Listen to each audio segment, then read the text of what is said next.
Aurita sim! Oi gente, eu sou o Lucas. E eu sou a Thay. E sejam bem-vindos a mais um quadro Cozinha e Fala. E antes de começar, eu quero mandar um beijo pro Eduardo. Pra quem não sabe quem é o Eduardo, é o nosso primeiro hater. Essa semana a gente sofreu o nosso primeiro hater.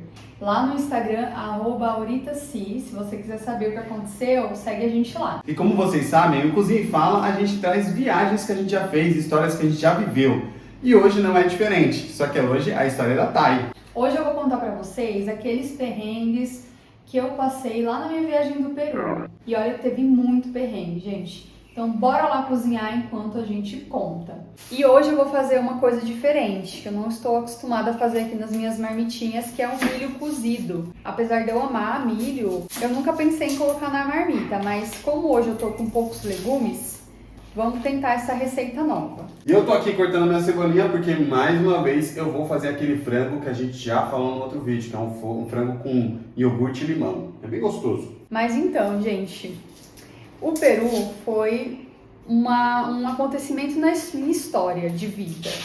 Por quê? Além de ter sido a minha primeira viagem internacional, né, uma coisa nova pra mim, que eu nunca imaginei que eu ia fazer na vida, nunca imaginei que eu ia sair do país, sabe? Pra mim isso era coisa de gente rica.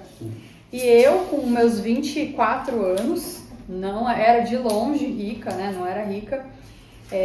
Tava finalizando minha faculdade, pagando aluguel, pagando conta, morando sozinha. Na época eu fui com uma amiga, que ela já estava planejando essa viagem há mais tempo.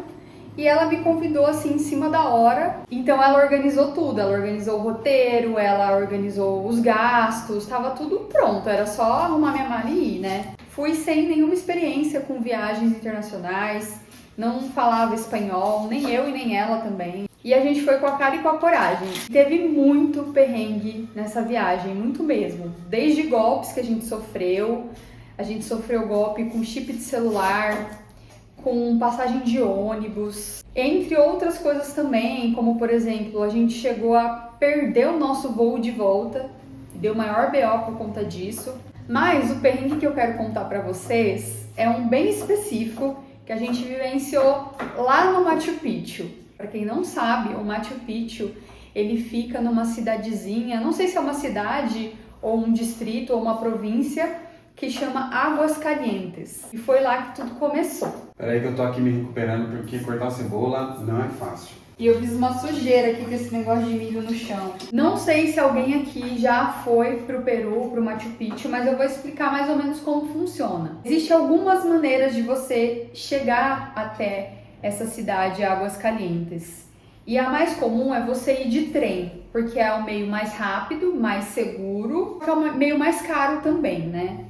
E pra gente economizar, a gente pegou o trem da madrugada, porque durante o dia o trem é mais caro pelas paisagens. Só que a gente não tinha como. A gente foi fazer essa viagem estilo mochilão, com dinheiro contado, então cada peso valia muito. Por isso a gente pegou o trem de madrugada para poder economizar. Então assim, já tem esse fator de que a gente não dormiu direito, né? Você não dorme no trem em movimento, com as luzes ligadas, um monte de passageiro entrando e saindo. A gente chegou lá já meio cansada. E aí a gente teve poucas horas para poder descansar e se organizar, porque no dia seguinte a gente iria subir o Machu Picchu de manhã cedo. Para você subir o Machu Picchu escalando, que foi a opção que a gente escolheu também, tem como você subir de ônibus, de transfer, e tem como você subir escalando.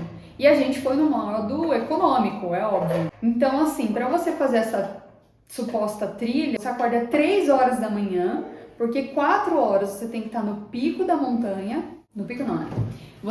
Na base ali, né? 4 horas você tem que estar na base da montanha para começar a subir, porque a subida leva em torno de 3 horas. Então, você chegaria no pico da montanha às 7 da manhã para fazer o percurso ali pelas ruínas do Machu Picchu junto com um guia. Aproveitando, né, os acontecimentos recentes aí que teve no Brasil, né? Ainda mais nesse começo de ano, acho que todo mundo está sabendo o quanto é importante sempre ter guia, ainda mais para uma trilha nesse nível. E para quem ficou curioso de saber como que é a trilha até o Machu Picchu, ou a escalada, né? É uma montanha de um pouco mais de 2.000 pés de altura. O caminho não é tão difícil, tem vários degraus para você subir, só que alguns degraus são muito grandes, então você tem que dar aquela passada alta, né, fazer aquele esforço de subir, mas não chega a ser uma escalada. Assim, o nível de dificuldade é moderado. A única questão é que é muito alto, então chega um momento que você começa a ficar cansada, o ar vai ficando mais escasso, né, aquele ar rarefeito, então a respiração fica um pouco mais difícil. Mas então é uma trilha pelo meio da floresta, assim? Você passa pelo meio da mata mesmo, mata densa ou não? Sim, a gente passa pelo meio da mata, tem bastante árvore, tem bastante vegetação. Inclusive, vai chegando uns momentos assim que você consegue ver o topo de outras montanhas que são mais baixas. Foi bem desafiador. Quando eu cheguei lá em cima, eu senti assim um sentimento de superação, que eu acho que é o sentimento que todo mundo descreve quando consegue enfrentar uma trilha, um desafio assim da natureza. Eu me senti muito forte, muito corajosa. E foi bem interessante. Eu acho que a subida, inclusive, foi até mais interessante do que o passeio. Apesar das ruínas ser bem legal também, mas não tem nada que se compara a você se superar, né? E aí a gente chegou, fez todo o passeio, lembrando que até então a gente estava sobrevivendo à base de sneakers. A gente tinha tomado um café da manhã antes de sair do hostel, mas um café da manhã simples, também a gente não podia comer demais para não passar mal. Então, ao longo do percurso, o que sustentou a gente foi barrinha de cereal, bolacha, coisas assim, nada muito... É o estilo de vida dela. Meu estilo de... E o passeio, ele demorou algumas horas, porque tem muito turista, então demora para você ver tudo. Você podia comer lá, porque tinha um restaurante lá em cima, mas era um restaurante muito caro, porque você imagina só, um restaurante no pico do Machu Picchu para turista. Então, a gente não tinha condição de comer naquele lugar. E aí a gente resolveu descer tudo para comer alguma coisa lá na cidade de Águas Calientes. Então a descida foi um pouco mais rápida, obviamente, né? Se a gente subiu em 3 horas, acho que a gente desceu em umas 2 horas. A gente também foi parando, até porque a descida é um pouco mais perigosa. Na subida você tem mais firmeza do pé. Na descida, você tem mais chances de escorregar. E eu escorreguei umas 2, 3 vezes descendo, eu caí de bunda no chão. E aí a gente chegou lá embaixo, já era mais de meio-dia, sei lá, 1, 2 horas da tarde. Imagina só, a gente acordou 3 da manhã, subimos o Machu Picchu, mais de 2.000 metros de altura, fizemos o rolê inteiro, sem comer, sem se alimentar direito, descemos, caí, rolei na lama. Então eu cheguei lá embaixo parecendo que eu tinha chegado da guerra.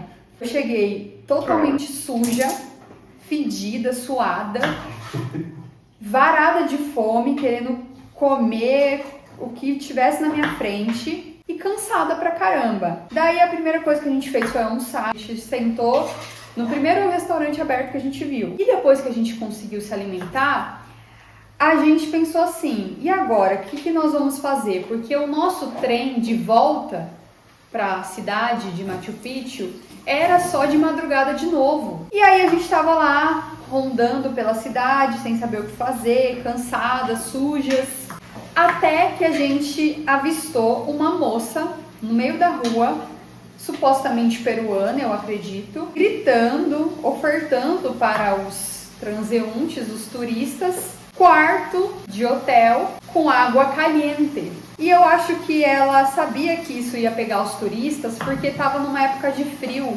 E ela oferecendo quarto de hotel com água caliente por meio período, que era exatamente o que a gente precisava. Parecia que era Deus atendendo as nossas preces, entendeu? E o duro que quando você faz uma viagem assim de baixo custo, é que é o que te pega às vezes, né? Que você acha que uma coisinha assim é que você fala, meu, era pra acontecer.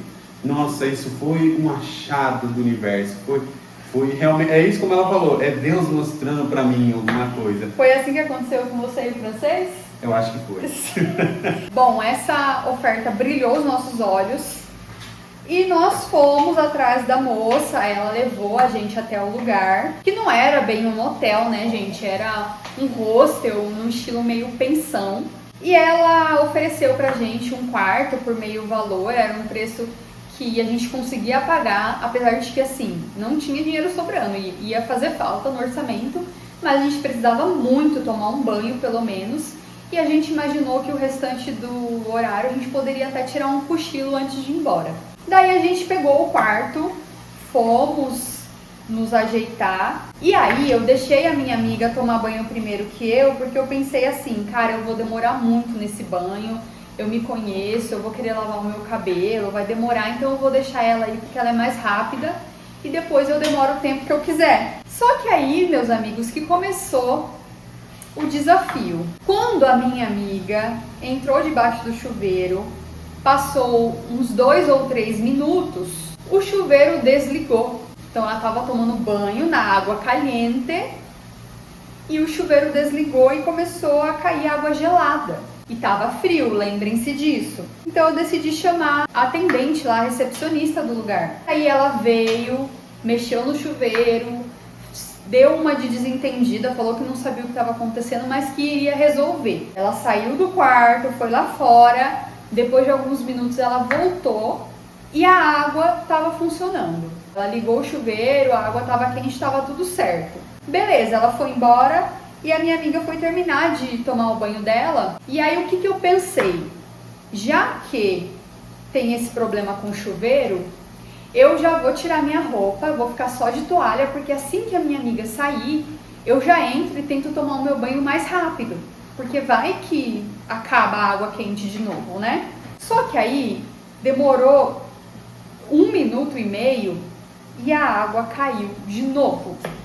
A minha amiga estava lavando o cabelo dela, ela teve que terminar de enxaguar na água gelada mesmo, naquele frio, e eu só de toalha esperando a minha vez de tomar banho, sedenta por uma água caliente. Eu fui lá fora de novo, dessa vez de toalha, para buscar a recepcionista. Só que dessa vez ela tinha sumido. Ela não estava na recepção, não tinha ninguém lá, e eu não sabia o que fazer, a quem recorrer, porque ela era a única funcionária daquele lugar.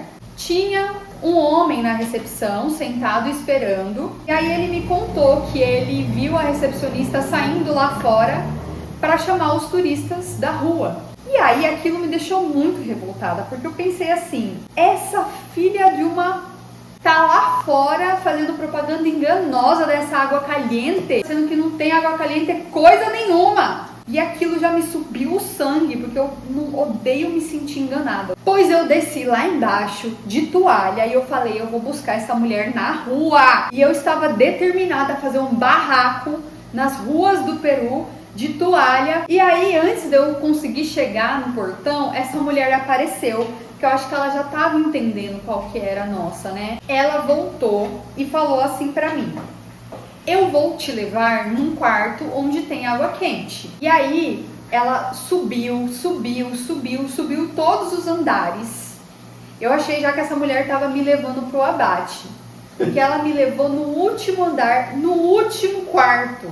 Porque eu acho hoje, vendo a história de fora, que ela só não queria que eu desse mais barraco. Porque eu estava realmente causando. E aí ela pediu para eu esperar e ela foi lá fora. Ela virou uma chave. Foi ali que eu entendi que aquela sem vergonha era quem controlava a água quente. Ela ligava e desligava a chave a hora que ela queria. Então ela saía na rua vendendo essa propaganda de água caliente para os turistas trouxa ir lá, entrar, pagar, e aí ela não deixava você usar água quente nem 2, 3 minutos e ela mesma desligava e ficava se fingindo de sonsa. Ali, meus amigos, eu decidi que eu iria me vingar tomando o banho mais demorado da minha vida. E eu fiquei 1 hora no banho, sem brincadeira, porque ela realmente viu que eu estava irritada e ela não se atreveu a desligar a água de novo. Eu fiquei cerca de 1 hora, tomei meu banho, lavei meu cabelo, fiquei meditando, cantando debaixo do chuveiro, fiz tudo que eu tinha direito de fazer. Do nada eu escuto uns gritos no corredor, fora do quarto. Quando eu vou ver, é a minha amiga. Tinha acontecido tudo isso e ela ainda estava lá no nosso quarto finalizando o banho dela. Então ela não sabia onde eu estava, o que tinha acontecido comigo, para onde a mulher tinha me levado, e ela estava andando o hostel inteiro, de andar em andar, de quarto em quarto, me procurando. Só sei que ela chegou lá no quarto revoltada também, falando que era pra gente arrumar nossas coisas, porque a gente ia embora e ela ia pedir o dinheiro de volta, porque aquilo era um absurdo. E eu falei, tá bom, amiga, eu já tinha tomado meu banho mesmo, eu não tava mais nem aí, eu só queria relaxar. Pegamos nossas coisinhas, juntamos tudo, fomos lá embaixo na recepção, confrontamos aquela safada daquela mulher, dizendo que a gente queria o nosso dinheiro de volta. E aí, sabe o que ela falou pra gente? Ela disse que até ia devolver, mas que ela iria descontar metade do valor do banho caliente que a gente tomou. Eu entendo muito, porque assim, quando você viaja, quando você faz uma viagem cansativa, eu acho que até mais do que deitar, é você conseguir tomar um banho quente. Quando você consegue tomar um banho quente, um banho bem confortável assim mesmo, é quando você de fato descansa. Porque até você tomar esse banho, você não descansa. Você pode deitar, você pode fazer o que for. Até você conseguir tomar um banho gostoso, esquece. Mas eu acho que elas fizeram errado, porque assim, sair do rosto, eu já cansado, depois que tomou banho, eu ficaria lá e dormiria mesmo. Mas eu confesso que eu não me arrependo. Foi uma das melhores viagens que eu fiz. Eu aprendi muito, eu me arrisquei muito. Eu acho que é nesse tipo de viagem que você aproveita mais, depois você tem história pra contar, né? Você dá risada de tudo. Então eu faria tudo outra vez. Mas qual seria a dica que você daria para quem vai fazer uma viagem mais ou menos no estilo que você fez e acontece o mesmo problema? O Peru não é para turistas otários. Tem uma regra, gente, do viajante, de viajantes, que é o seguinte: você nunca vai em estabelecimentos que tem alguém na porta te chamando. Porque se o estabelecimento é bom, ele não precisa ter ninguém na porta. Isso vale até no Brasil, inclusive, viu? Então, assim, se tem alguém te chamando na porta, não entra, porque é furada. E essa foi a história de um dos perrengues que eu passei no Peru, mas tem muitas outras histórias pra gente contar ainda pra vocês, né, amor? Exatamente, tem, ó, Itália, Argentina, Uruguai, enfim, muita coisa. A gente vai fazer um quadro só sobre histórias da Itália, que vai sair em breve aqui. Então, para você não perder nada, já clica para se inscrever no canal e comenta aqui nos comentários o que você achou desse perrengue que eu passei e se você já passou alguma coisa parecida nas viagens que você fez. É isso, gente. Um beijo! Tchau!